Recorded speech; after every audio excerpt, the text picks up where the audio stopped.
Let's get this show on the road. You're with Julian on the Brown Note doing my yearly best and worst films of 2024, of which my worst films of the year is probably my favourite list due to being a curmudgeon. And there's going to be 15 of my favourite films of the year and 10 of my worst, but there's actually 27 movies because there's a joint place in both lists. And I wanted to start by saying that no lists now are more redundant than critics' year-end lists. If you see any critics' year-end list of their top 10 films of the year, they are completely redundant because no one's seen half the films that they include. You can go through like the New York Times or anything and their top 10 films of the year. 5 of them have only been shown at festivals. And the rest won't, go on wide release in some way until January or February next year.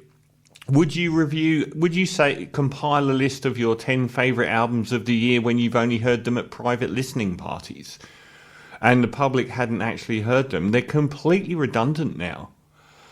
And given the release schedules, this always happens. It used to happen because so many Oscar films, awards hunting films, would be released around Christmas, which was after most people had posted their favourite movies of the year.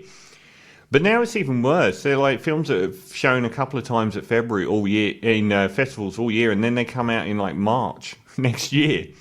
So all of my films are films that have come out in 2024 on their widest release, which includes the number one as well.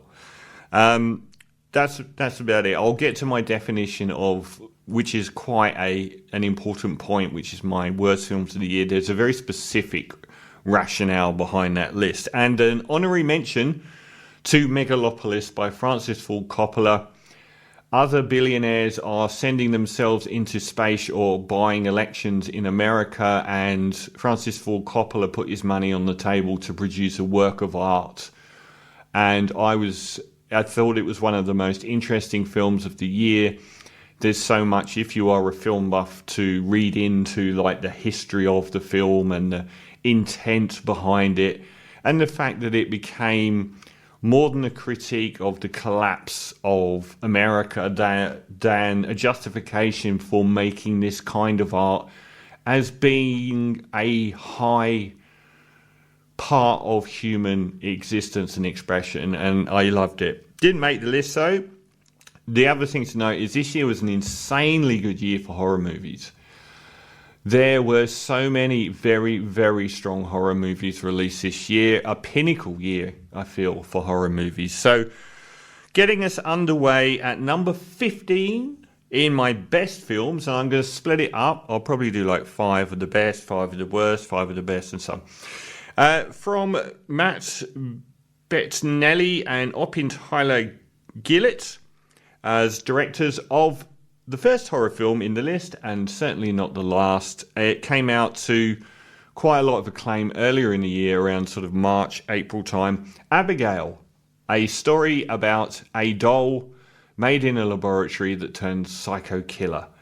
It played by, I think it was Catherine Newton who played the doll, and Melissa Barrera played the lead. Very funny film, very blackly comic.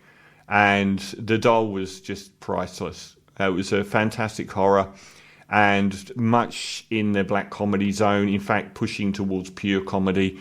An excellent film. At number 14, Rebel Ridge, a genre piece on the very, very overdone trope of a loner who arrives in a small town, usually in the southern states of America, any film from First Blood on, and collides with local law enforcement who don't realise that he's Superman underneath, and push him to the point where he reveals that. This time around by Jeremy Saulnier as director and starring the Brit Aaron Pierre. And I did mention how many black American roles go to Brits, which is another discussion. And how many posh English girls also get American roles. It's a weird conundrum. But anyway, he is the guy that goes into a small town, trying to rescue his brother from what he believes and is correct in believing is a very shaky prison term, which will likely result in him being murdered due to connections with other people that will be in the prison.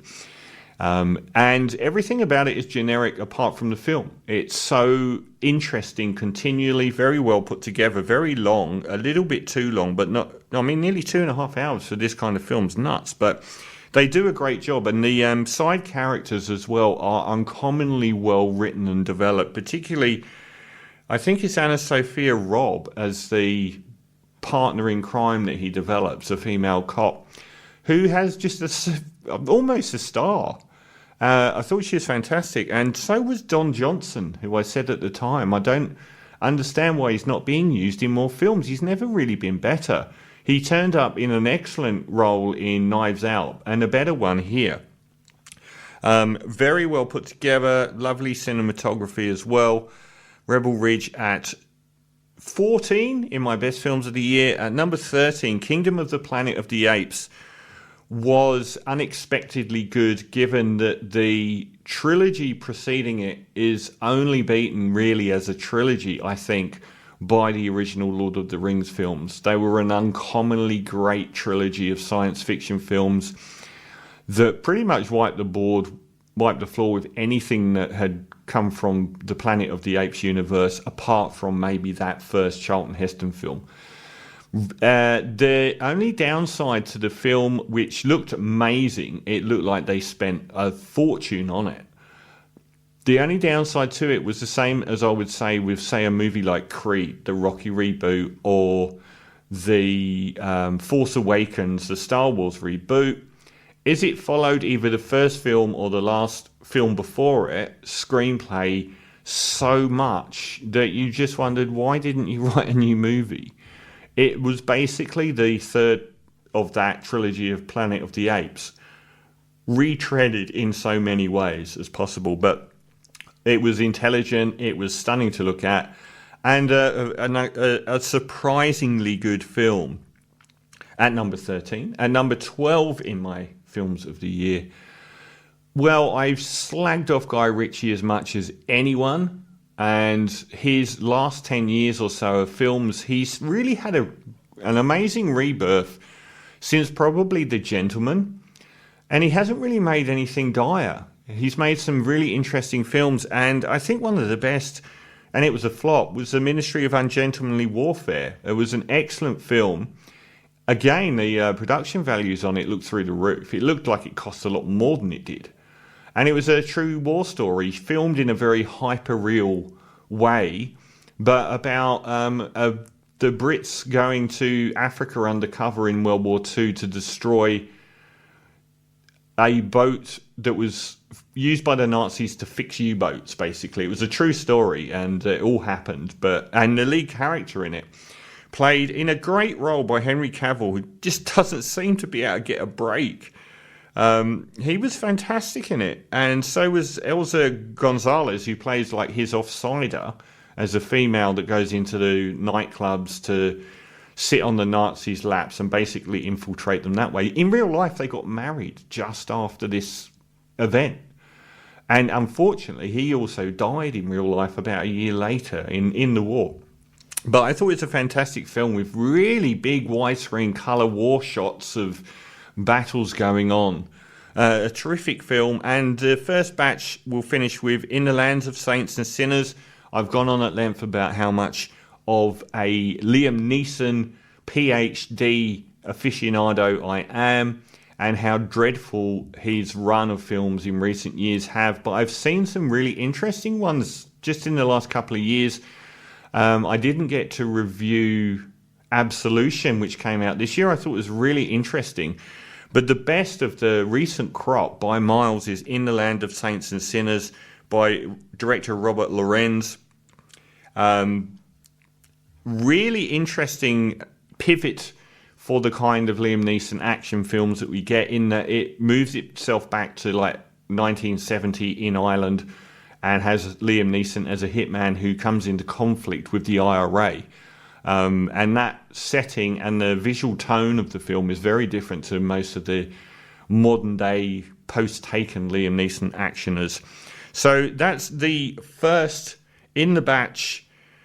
You're with Julian on the Brown Notes, and we had my first of the 5 of my top 15 films of the year, and now we're going to split into doing my worst films of the year. My worst films of the year has a very specific criteria. There wouldn't be much point in just reviewing, $1 million indie films that were terrible. It's mainly sort of across 3 criteria. So it's like if there's a score in each category. 1 would be how bad the film is. 2, it would be that I'm expecting so much more from the director or the cast or the story. And 3, that it's got some form of acclaim which I just cannot comprehend. So normally that has to be a range across those. So I've had films in the past like Tenet and June 1 were my worst films of the year because I was expecting so much more from the director and producer and everything else. So without further ado, and this is the first joint place in the list. There's also a joint place in the best of list, but joint number 10. Controversial one, this Deadpool and Wolverine is my joint 10th worst film of the year. And I say that primarily because the story is so bad. I feel like they came so close after the post-Endgame superhero movies being so dire in every direction, and they got so much right. But the one thing they got wrong was the story. I mean, the chemistry of the leads, Hugh Jackman and Ryan Reynolds, was exquisite. Hugh Jackman was excellent. I thought he was superb. He's probably outstripping Robert Downey Jr. as the greatest of this modern era. Robert Downey Jr. as Iron Man versus Hugh Jackman as Wolverine, I think would be my top 2 best. And after Logan, I think he's probably beating RDJ there. And the banter, the meta banter about superhero movies and modern culture was exquisite. Then they decided to take the worst element of those post-Endgame movies, which is the multiverse, the lazy multiverse story where we can introduce whoever we want and come up with some incredibly lame and what feels like no-stake story. It felt like nothing mattered at all in this film, and that was a real shame. I think I gave it about a 6 out of 10, and this is also going to be a film that got a lot of acclaim as well. So that's my 10. And my joint 10th is another sad one, The Fall Guy. David Leitch came out as a director with John Wick, but I believe Chad Stahelski was also the director of that film. I'm not quite sure, but he's had some rough films since, like Hobbs and Shaw I thought was absolute garbage. But The Fall Guy offered so much more than it gave, which is, even though it was a reboot, which is like the biggest criminal act of the modern era, it chose a subject that currently deserved to be shown, which was the stuntman. And given that the John Wick's Chad Stahelski world of that universe was all based around these ex-stunt people becoming directors, and making movies on their own and showing lots of great stunts in, it felt like it just fell to the wayside. And the cast as well, Emily Blunt and Ryan Gosling, perfect in this film, and they were excellent. But again, the story was so limp. It just didn't have a story. It had like this story about everything was this huge multinational cover-up because a Tom Cruise-esque celebrity accidentally killed someone, and that was about it. So they're my first 2 in the list, and at number 9 in my worst films is Alien Romulus, a film that got acclaim to a degree and was regarded as the big success of the modern Alien films. Well, at least with Prometheus, however flawed that was, Ridley Scott came up with a new paradigm for the Alien universe, which was, there was this pre-human species that had deliberately unleashed this alien force on humanity, and we were going to find all of that out. And that was a reason to be. And then he screwed it all up with Covenant, which was dreadful, which just basically said, oh, on their way back to their home planet, everyone died. Well, what was that all about then? But this new film just follows the first film so clinically in the screenplay. And it's that, since that first Alien film, the amount of films like Life or the much more imaginative take on this trope, something like Event Horizon, where there's a group of people on a spaceship gradually dying at the hands of this alien force. It's been done 100 times, and there was nothing more to the movie. So that's my first 3, and I'll come back with my next 3, taking it down to the top 5 of my worst films after this. Another thing about Alien Romulus as well is, in the opening sort of 20 minutes, half an hour, they show these mining colonies, which is like from the first film. They have like the mining ship being transported through space, but we never really see much of human civilization, what it might look like. And they show us, and it's amazing. In that opening 20 minutes or so, they show this very dystopian, horrific version of the future where, you know, human beings work their whole life to pay for credits to be able to and they just abandon all of this great stuff. It's just so annoying. You're with Julian on the Brown Note, carrying on with the next couple, 3 of my worst films. We started at number 10 and number 8. Well, a few years back, June 1 was my number 1 worst film of the year, because I love Denis Villeneuve's films so much. He hasn't put a foot wrong for me as a director. So that's one tranche of why I hated it, because it let me down so much. And the other was how much acclaim it got. It got loads of Oscars. And I'd look back to Denis Villeneuve and Blade Runner 2049. Wasn't he a masterpiece? Doing the same thing, rebooting something that, you know, reboot some science fiction product from the 1980s based on a book. But that was so much better in every way, and it ended up winning loads of Oscars, and it was just unbelievable. Dune 2 initially I thought was better, but ultimately not much. The only thing it's got going for it is sort of like the last half hour, things pick up, and some of the side characters, the baldy guy, Skarsgård, and that are good characters and good performances. Timothée Chalamet, Zoe, I've forgotten her name now, and Javier Bardem, when they're in the desert, being desert people, it's cringe-inducingly awful.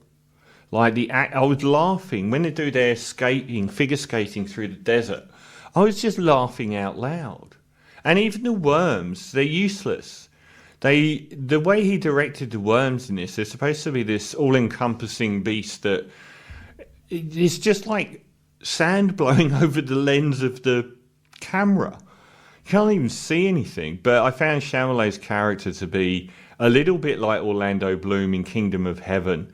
I couldn't buy into believing him. And Zoe's, how have I forgotten her? She's one of the most famous actresses in the world at the moment. Have I even got the right name? Anyway, I found her to be incredibly cringe. And Javier Bardem, I've never seen him act worse.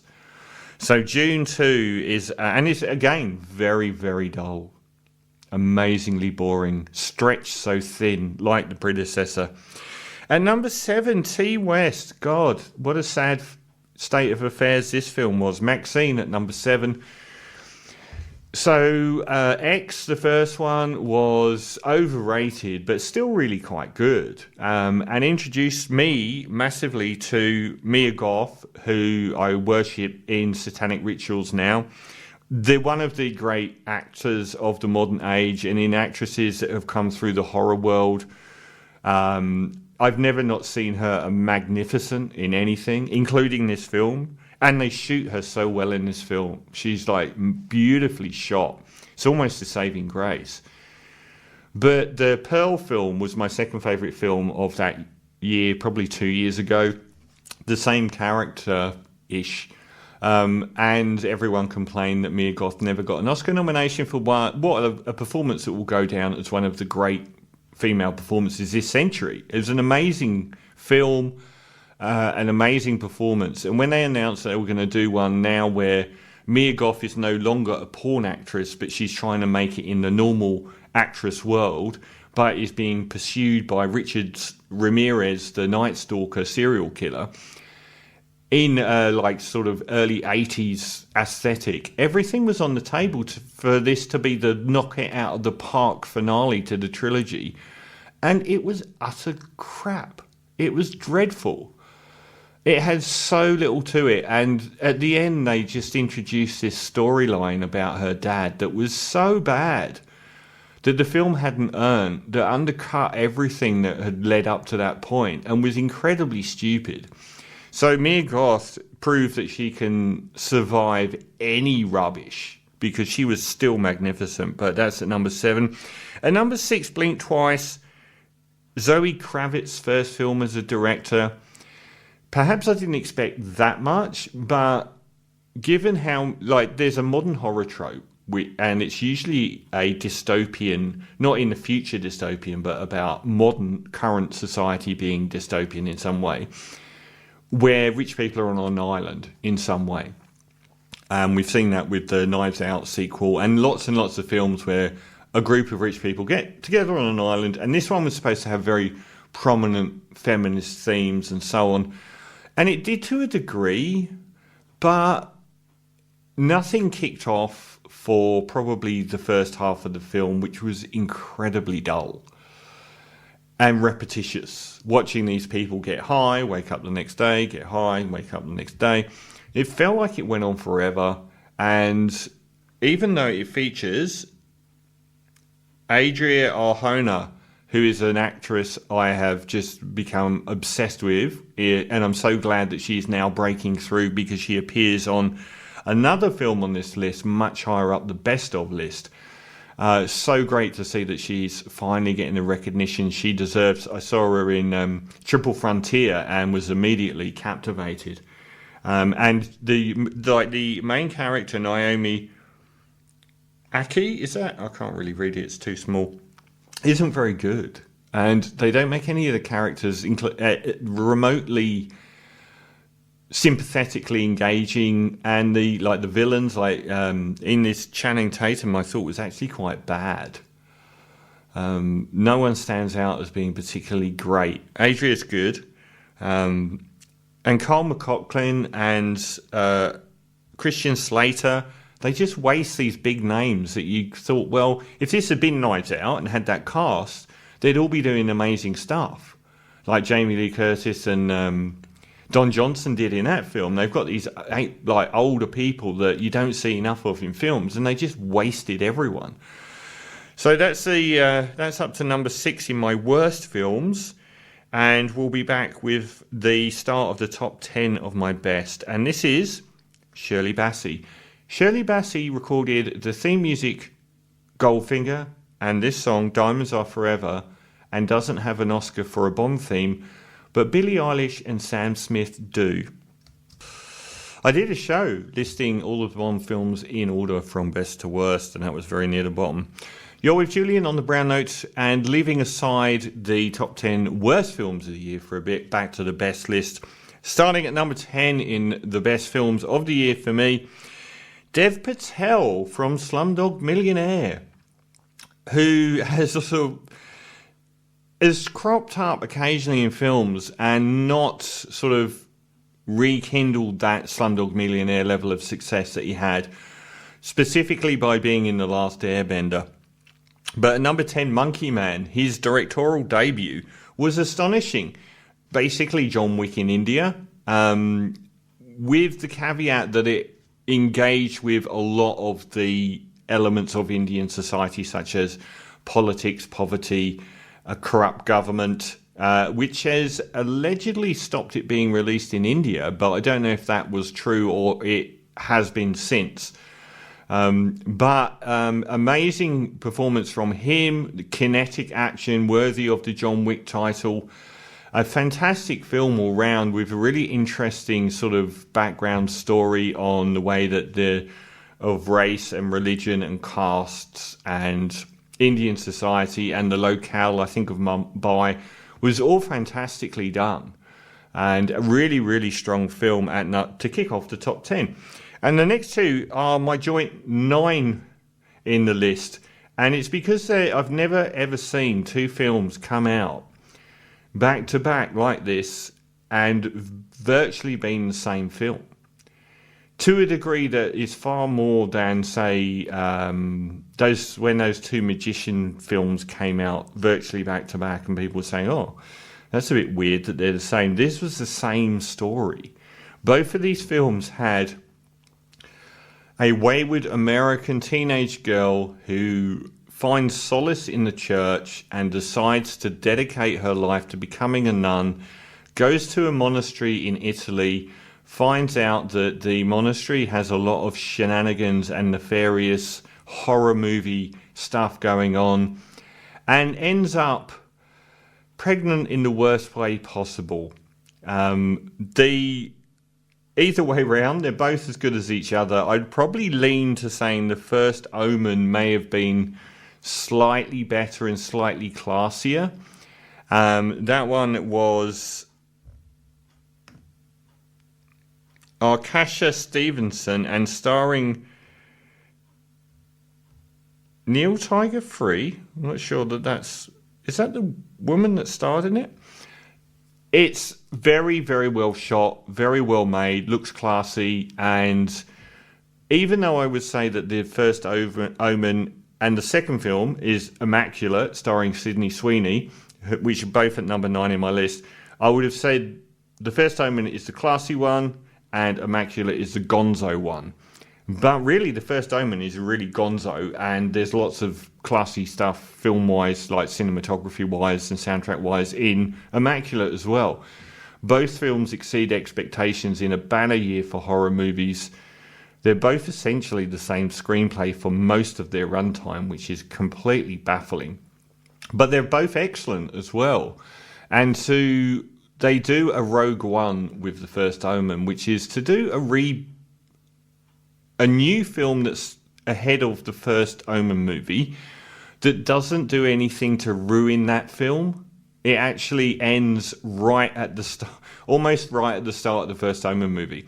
In fact, I think we get parts of that first Omen movie almost in the end of the first Omen, which is quite incredible. And they managed to dovetail the two stories together, which is fantastic. It's really, really well done. Great performance from the female lead, if that's her name, Neil Tiger Free, which I've not seen in anyone else. And Sonia Braga turns up as well. Bill Nighy turns up, who seems to be floating around in this kind of film. Great stuff, really well put together. Immaculate, I would say the same things about. It's a little bit more gung-ho at times, but then both films are. And both films are very provocative and button-pushing that deal with some pretty dark and twisted stuff, and must have been pushing it at times to the point of what you would get away with in wide-release cinema. It's Immaculate. Sydney Sweeney, fantastic, and proves that, she's the it girl, or was at that point. She was everywhere, and, makes a film where she's covered in a nun's habit. The only variance really in the films is the way they treat the birth at the end, which is both films do it very, very provocatively in completely different ways. And that's probably the only way that they're both completely different. But my joint 9th best film of the year is the first Omen and Immaculate, two impeccable horrors, and we'll come back. Continuing down the top 10 of my best list of films of 2024. At number 8, Colin Cairns and Cameron Cairns' film Late Night with the Devil, a very imaginative and aesthetically pleasing look at 1970s talk shows in the Johnny Carson variety, with a horror slant on it in a banner year for horror movies. Starring David Dastmalchian, who in some ways it's a breakout performance, but he is an actor that always is remembered for his smaller roles in other films. Say, for instance, in the Dark Knight film, where he's the schizophrenic patient that Batman stops the other guy from torturing for information, saying, he's a he's a schizophrenic patient, what's he going to tell you, and so on. He always shows up in films, he's always great, but he's never been better in a lead role here as somebody that was poised to take over the mantle from someone like Johnny Carson as the biggest late night talk show person in America. And he goes to great lengths to try and sort of come back from some setbacks, including having mediums on his show live to perform, occult things. And it all goes horrendously wrong. Aesthetically, it's so well put together. The look of the film is amazing, and the lead actor is amazing. And even though it crosses the line fine as it is, the fact that it goes so gonzo in the last 20 minutes is magnificent. I really appreciated that. At number 8, that was Late Night with the Devil. At number 2, a sequel, Smile 2. I thought Smile 1 was an excellent film. I said there's, the A24 world of original art house horror films. And then there's been some really good standard horror films, and that's using the similar sort of tropes to movies like Insidious or The Conjuring, which we've seen many times before. And Smile 1 fell into that bracket, but really pushed the sort of mental health aspect of the lead character. Both these films featured an uncommonly outstanding lead actress. And this time around, Naomi Scott was magnificent as a pop star, loosely based on Lady Gaga and Britney Spears, who's returned from setbacks but has been pushed to the limits where her mind is going. And we follow the ring-like trope of a horror trope where something is passed from one person to another. It's done, every aspect of it is slightly an improvement. From Parker Finn, the director and writer of the original, every bit is slightly improved on the original film, to the extent where it's annoyed some people that it's too much. I disagree entirely. It's a film where you didn't even need the horror aspect. They could have just focused on the internal mental health of the Naomi Scott character. Brilliantly shot and brilliant to look at as well. And that's my 7. And at number 6, so we've only got 5 more best of films to go. Hitman from Richard Linklater, the very well storied, mostly art director of multiple films going over the last 20 years, including, I think, Boyhood, which I didn't really like. And bringing Glenn Powell, who was a bit of an it man this year for this film and for Twister, in the story, a true story of a fake hitman who was really working for the cops as the biggest snitch on earth. That is until a certain McDonald's worker in Pennsylvania today. I would not like to be that McDonald's worker in Pennsylvania today, or in the coming days, where snitching has indeed become a very, very bad thing to have done. The fact that he and Adria Arjona, again, are so brilliant in the leads. He basically works as a teacher that freelances for the cops and pretends to be a hitman to entrap people, basically, who want to murder their spouses. And he meets Adria Arjona, who wants to murder her husband, finds out that the husband's actually incredibly abusive, and they form a relationship. Terrific stuff, very funny, brilliantly performed by the two leads. And Jason Bateman shows up as well, Michael Costigan. Excellent made film, felt original and very, very sharp-witted and lots of fun. And that's Hitman at number 6. So my top 5 worst films coming next, and after that my top 5 best films. You're with Julian, counting down my 15 best and 10 worst films of the year, and we're into my top 5 worst films of the year. And at number 5, low-hanging fruit, as some of these are, Zack Snyder has made many a terrible film and is famous in the online universe for his fanboys apologising for everything. Not much since he made Watchmen has been any good, and a lot of it was terrible. But he did, I gave, credit where credit's due, the 4-hour version of Justice League. It was in my top 5 films of that year. So had he turned a Guy Ritchie-like reversal of fortune as making good films? No, he had not, because he came out with the Rebel Moon series, one of the most unbelievably contrived and derivative, probably the most derivative film series in history. 2 films. The first one was abysmal. Every single scene and character was taken from other films. It was like he didn't have one original thought for the whole process, but they were also terrible. And Rebel Moon Part 2, The Scaregiver, was every bit as terrible as its incredibly annoying title. He made 2 4-hour versions of these films that came out this year, and I don't think anyone cared enough to even watch them. But Part 2 was every bit as bad as the first film. The last half hour, last 40 minutes, was the only remotely good part of these films. The action was beautifully shot and quite good. The first hour was them sitting around talking. Like, there was no need for these films to be 2 hours long if it was one film. Instead, he made 2 films that were over 2 hours long. And given the amount of downtime in them, you do wonder how big his ego is that he thought that it actually required the epic treatment. It was abysmal, and it ruined, like, Sophia Boutella, I adore. I think she's fantastic. Even in something dreadful like The Mummy, and here, not one single character resonates in any direction. It's an appalling group of characters, an amazingly rote derivative Star Wars knockoff story. And honestly, this film, the first hour, they just sit around talking like they had to pad out an hour. It was abysmal. And number 4, moving into the realms of I expected so much more from the story, from the director. Jeff Nichols, I've had an up and down ride with. His early films I thought were absolutely amazing, and a couple of mid since then. But the Bike Riders, you've got the cast here. You've got Jodie Comer, Austin Butler and Tom Hardy, Michael Shannon, who always works in many films with Jeff Nichols.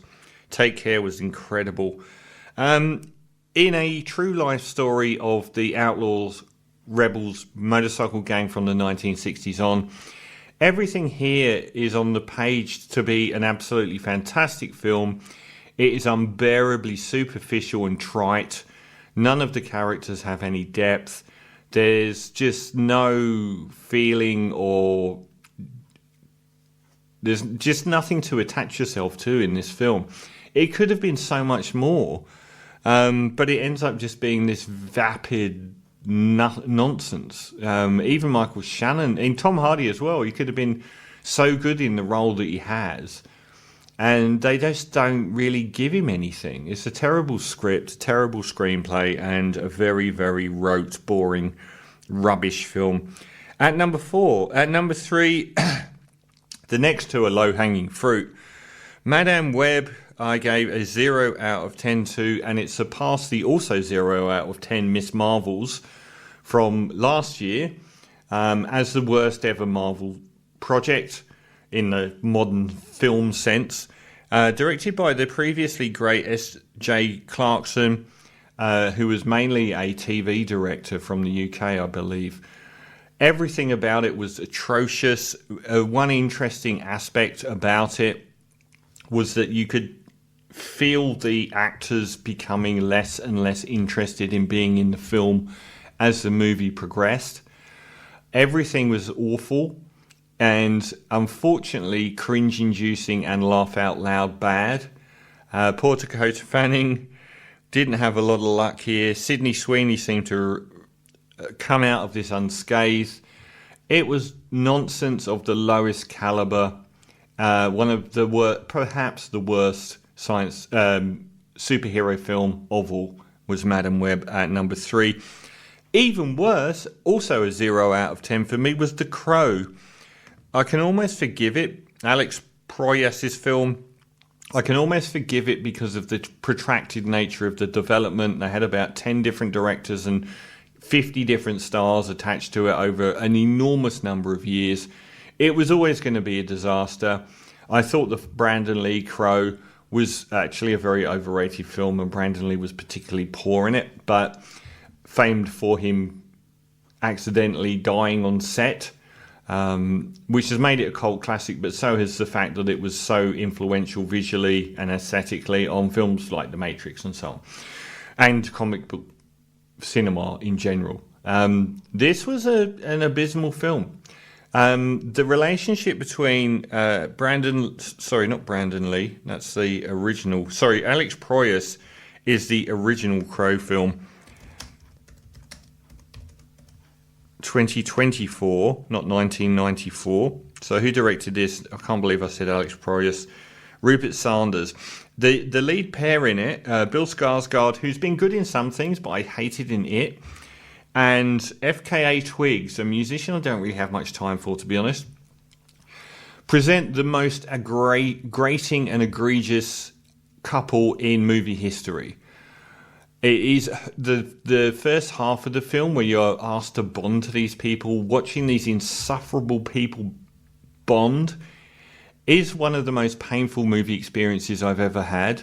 It's like the most vacuous model type and two most vacuous model types, one male, one female. Like Machine Gun Kelly picks up the most vapid model you've ever heard in your life speak, and they pretend to have these deep and meaningful conversations for like 40 minutes. I never have cheered at the female lead dying in a movie more than in this film. It did get a little bit better from there on in, but there's so much wrong with it on every level. There's they introduce elements at the start that are just like there's a dead horse, and it's just like they just didn't have anything to do with anything else that happened. It's truly atrocious and amazingly aggravating to watch. So that's my second worst film of the year, and at number one is a film that is nowhere near as bad as Madam Web or The Crow, which I gave 0 out of 10 to. It's just much more of a letdown. And that is Civil War from Alex Garland. Alex Garland is probably shaping up to be up there with the director of my number one film as British directors and the films that he's made. And he's made some really... I thought that the first one that he did, the sci-fi one with the robot girl, Alicia Vikander, I can't remember the name of it, wasn't great. But he's directed some amazing work. So he did the screenplay for Sunshine and 28 Days Later with Danny Boyle. And Ex Machina came out to huge acclaim. It was a decent enough film, but not great. But I thought Annihilation was amazing. And I thought Men was amazing, which he directed and didn't get much credit for. So him coming out with this track record of great, well-written stuff, and polemical stuff and challenging stuff about the modern world and the world we live in, and tackling probably the most important subject of the year, which is impending civil war in America due to the MAGA landscape of America, and not even clearing the first hurdle, which is to make it a film about that. This instead was one of 100 films made about photojournalists in war. I've seen so many films about photojournalists in war, filming stuff in a war zone. It's just that this could have been about any war in the modern era and in any country. It had no connection to what's going on in America at all, which was, that was a really big problem. Another massive problem with it wasn't very good. It was actually very, very trite compared to like the pinnacles of these photojournalist films like Salvador starring James Woods, directed by Oliver Stone. This was pretty dire. It really didn't have anything to offer. I don't know why he made it.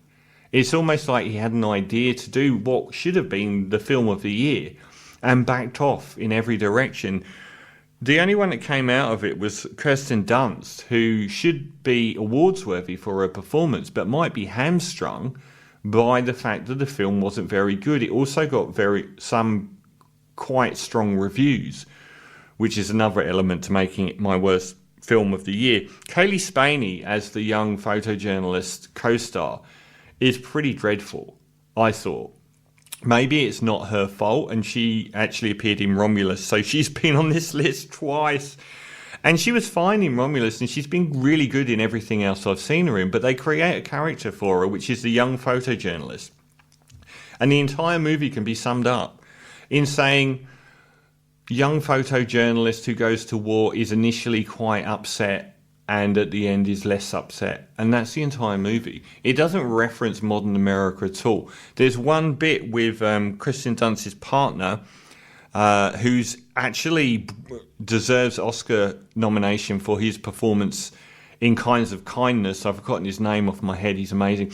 But there's this one sequence where he's like a militiaman by the side of the road that was used in the trailers, which is outstanding and does everything that the rest of the movie, either side of it, just doesn't do. So my number one film of the worst film of the year is sadly Alex Garland's Civil War. And I'll come back with my top 5 films of the year. You're with Julian on the Brown Oak, counting down my best and worst films of the year. Civil War beat out Madam Web and The Crow in my top 3 worst films of the year. And the only thing left is my top 5 best films of the year. And looking okay time-wise. At number 5 is Strange Darling. I only saw it recently. And I reviewed it back-to-back with Smile 2, which also featured in this list, by J.T. Molyneux as a director and writer. A very, very unusual take on serial killer tropes. I mentioned that it reminded me of A Promising Young Woman, an outstanding film, a very difficult film starring Kerry Mulligan from a few years back, which touches on things like, misogyny and so on. This does in a much more not a much more provocative way, but in a differently provocative way. The film itself begins by telling you that we're looking at the most notorious and imaginative serial killer of the modern era from a certain place in America over a certain number of years. And it's a Fargo-esque fake true story start. And the film's caveat is that it's split into 6 chapters that are shown out of sequence. And we initially see Carl Gallner, who also appeared in Smile 2, so he's got 2 films on this list, stalking through the woods chasing Willa Fitzgerald, who has most of her ear cut off. And that's the opening of the film in a very tense scenario. And I think that's chapter 4. And they go backwards and forwards to the chapters, and you can't really talk much about the film because each chapter completely reframes what you've just watched. In a quite magical way, they actually upend everything that you're expecting throughout the whole film. They pretty much upend every trope of cinema and these kind of serial killer movies over and over again. The film, like I said, Smile, Naomi Scott, was just breathtaking. Now this film, we get 2. Willa Fitzgerald and Carl Gallner could well be they should be up for awards nominations. They're both magnificent. Carl Gallner seems to really be coming up in the ranks. He's been he opened Smile 2. Very small role then, but this is like a two-hander. It's basically those 2 through the entire movie. The only quibbles I had were they're so good that the other characters are often a bit cheesy in comparison, and also the final sort of fifth of the film isn't as so taut, where you're continually wondering what the hell is going to happen in the next chapter to completely invert everything else about the movie up to this point. So the end was probably the weakest of the chapters, but overall an amazing film which had stunning 35mm cinematography, as they pretentiously tell you from the start, from first-time cinematographer Giovanni Ribisi, who's apparently a cinematographer now, and the music and the colourful film photography is fantastic, and lots of very taut sequences and lots of reliance on this couple that meet in a motel, sort of their very intimate discussions on things like, you know, when we see them first getting together, she's relaying about how her fears about meeting a strange man and what could happen to her. He's trying to relay those fears. So they have a really good long discussion about consent and what that means in the modern era, and everything else is up from there on in. Incredible film. At number 5, that was Strange Darling. Out of Darkness, I didn't get this one up. Now, this is a film that was made 2 years ago and didn't get a release at all. It won some awards. Directed by Andrew Cumming, starring Sophia Oakley Green, who's been in a few films, I think. And it's it's like The Northman in that sort of, it's set around, 800 AD or something like that. And it shows a group of people that have left one hospitable environment to set up a colony on a new land and going through all the hardships of that. There's only like a small group of them, with the leader, with women that are there for breeding stock, basically. And they're hunted by this malevolent being that lives on this island. It looks amazing. It's a great horror film. But when it gets into the final second half of the film, but the more it goes on, it really becomes an incredibly deep film.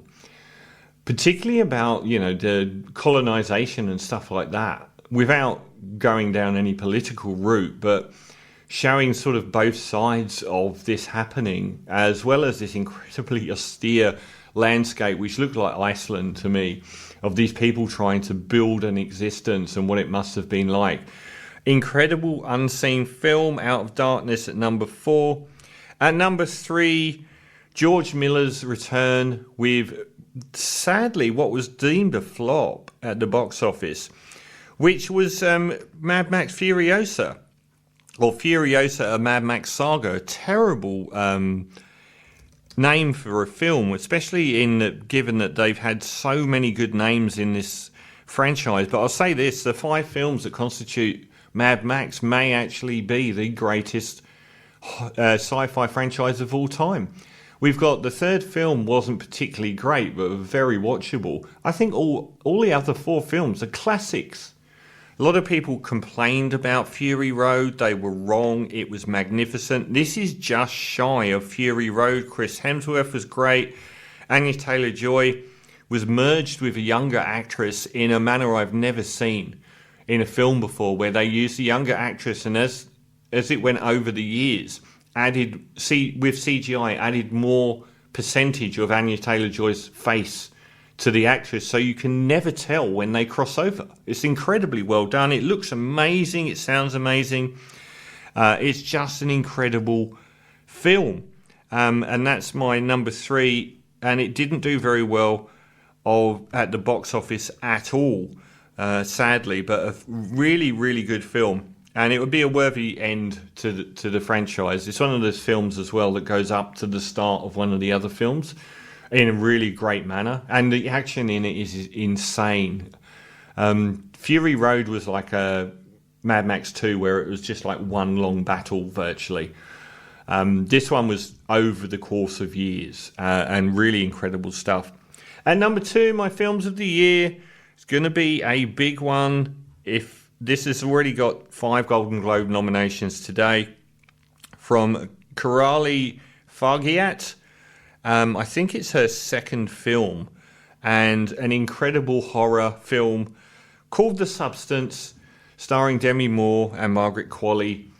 Demi Moore as a washed-up actor who now does aerobic workouts on daytime TV, is still beautiful, and they basically turn around and say, God, she's old, let's get a new, prettier, younger model in, and want to throw her on the scrap heap. So she finds out about this company that makes something called The Substance, which will allow her to reclaim her youth and her beauty, even though she's stunning, reclaim her youthful beauty and then keep her TV career, which is Margaret Qualley emerging from her. And they have to share their existence. Each one gets 7 days in the light. So Margaret Qualley goes on to take over Demi Moore's TV role and becomes the course celeb of TV, and everyone's, Sydney Sweeney, hot to a girl who everyone adores. And then when I thought the movie was so good, but would run out of steam, we get the conflicts between Demi Moore and Margaret Qualley emerging. Astonishing film, very, very provocative, often laugh out loud funny, often incredibly sad. Like the biggest pivotal film in the scene is Demi Moore meets a guy at school that used to fancy her at the start and just brushes him off, but feels so low by the halfway point in the film, phones him up to go on a date and spends 10 minutes putting on makeup and taking it off and putting it on. Really, really painful stuff. And Demi Moore's definitely getting an Oscar nomination. And maybe Margaret Qualley will get a supporting one as well. They spend much of the film naked in quite an astonishing manner.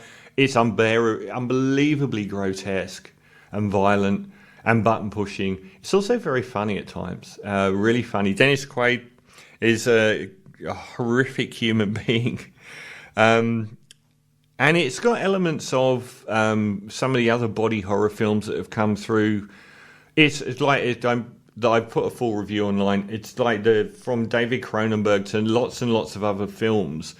It deliberately references, and David Lynch and lots of other film directors, that she seems to have this incredible knowledge and love of cinema that she has tried to sort of imbue her film with. And it's incredible. It's fantastic. And it's my second favourite film of the year. And unfortunately, the number one film of the year may end up being considered a film from last year. I said at the start of this whole process. And so at number one, well, it's ironic that Alex Garland has my worst film of the year, as the director I most relate him to at the moment is Jonathan Glazer from the UK as well. His film, The Zone of Interest, is my number one film of the year based on a book by Martin Amis. It got featured in a lot of top 10 lists last year. If you listen to the start of the show, I said how modern top 10 lists for movies are garbage because half the films are never on release. You can't even, they're like played at festivals. Zone of Interest played at festivals last year and got very, very limited release. It was only broadly viewable for most people around February this year. A very famous conceit, which was, it was a film about the Holocaust, but it focused on a family living on the gate outside the walls of Auschwitz, focusing on their mundane daily life and middle-class aspirations, whilst in the background, the soundstage and music by Mika Levy, who I featured in the show earlier, was probably the best use of sound. And I'm not just talking about Mika Levy's soundtrack. I'm talking about the unbearable claustrophobic dread of these very distant clanking noises of industrial machinery, the odd shriek, which you can hear in the far distance. It was an astonishing film, reminded me of The White Ribbon, another masterpiece from earlier in the century. Michael Haneke, was it? I think that's his best film, hands down. A very austere and challenging, unpleasant film about the rise of fascism in Germany, shot in this very stark black and white. Zone of Interest is beautifully colourful, kind of weirdly washed out, and focuses on this family as they sort of have these aspirations of rising up the political machinery and having a nicer house by the beach sort of scenario, but are running Auschwitz. It doesn't show a lot in the way of what's happening inside Auschwitz. It's the fact it's just beyond your family's white picket fence. It's never forgotten throughout the movie. It's an unforgettable film. Jonathan Glazer made Under the Skin as well, Sexy Beast, and makes a film every now and again. I think he's made 4 in the last 20 years. A truly amazing film about the Holocaust. I mean, I'll never forget the end of the film, which flips to the modern day and shows these women vacuuming up dust in the modern day, in inverted commas, tourist attraction of Auschwitz, which carried so much appalling meaning that they're, hoovering up this dust just was like the worst way to end the film. It was so, just left this horrible taste in your mouth. It wasn't really a film based so much around performances, but Sandra Huller as the matriarch of the family was absolutely amazing. Like I said, even though it was visually astonishing to look at, the framing of their family home and the garden, and them walking around this garden, watering their plants and talking about, you've been passed over for promotion. And just it was the soundstage, the use of sound I've never encountered as good in any other film in my life. Just these distant noises that was so demonic, and the odd thing that would rise up in the course of the film, such as the women talking about, oh, you've got that fur coat. Oh, yes, that was from a really unusually pretty Jewish girl. And it's just so mundane. Like, the banality of evil is often something that is attributed to the populace of Germany putting up with the rise of the Nazi Party and the impending fascism and Holocaust. The banality of evil, and this is the most banality of evil that's ever been put to film. I thought it was a masterpiece, and when it came out last year, when I saw it, I did say my number one film of last year was Oppenheimer, and I think that I would have probably said Zone of Interest was better than Oppenheimer.